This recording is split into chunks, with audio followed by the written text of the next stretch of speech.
When you look at the almanac of the federal judiciary, lawyers anonymously rate judges in terms of temperament.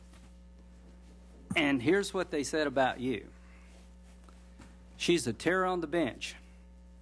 She's temperamental, excitable, she seems angry. She's overly aggressive, not very judicial. She does not have a very good temperament. She abuses lawyers. She really lacks judicial temperament. She behaves in an out-of-control manner. She makes inappropriate outbursts. She is nasty to lawyers. She will attack lawyers for making an argument she does not like. She can be a bit of a bully. When you look at the evaluation of the judges on the Second Circuit, you stand out like a sore thumb in terms of your temperament. What is your answer to these criticisms? I do ask tough questions at oral argument. Are you the only one that asks tough questions in oral argument? No, not at all. I can only explain what I'm doing, which is when I ask lawyers tough questions, it's to give them an opportunity to explain their positions on both sides and to persuade me that they're right.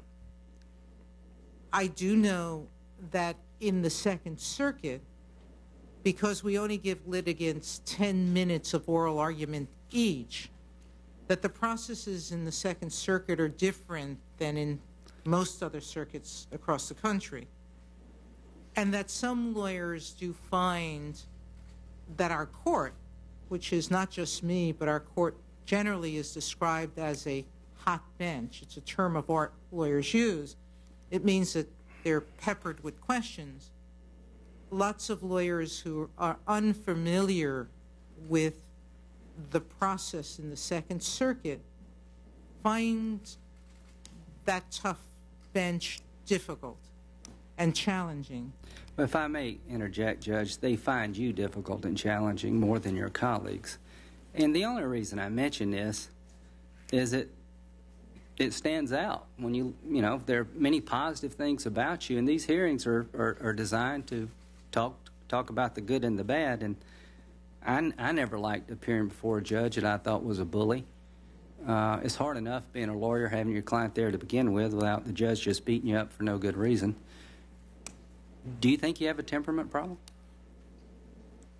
No, sir. I can only talk about what I know about my relationship with the judges of my court and with the lawyers who appear regularly from our circuit. And I believe that my reputation is such that I ask the hard questions, but I do it evenly for both sides. In fairness to you, there are plenty of statements in the record in support of you as a person that do not go down this line.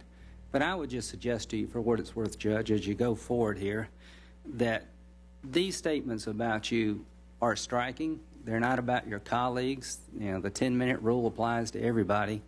And that, you know, obviously you've accomplished a lot in your life, but maybe these hearings are time for self-reflection. This is pretty tough stuff that you don't see from about other judges on the Second Circuit.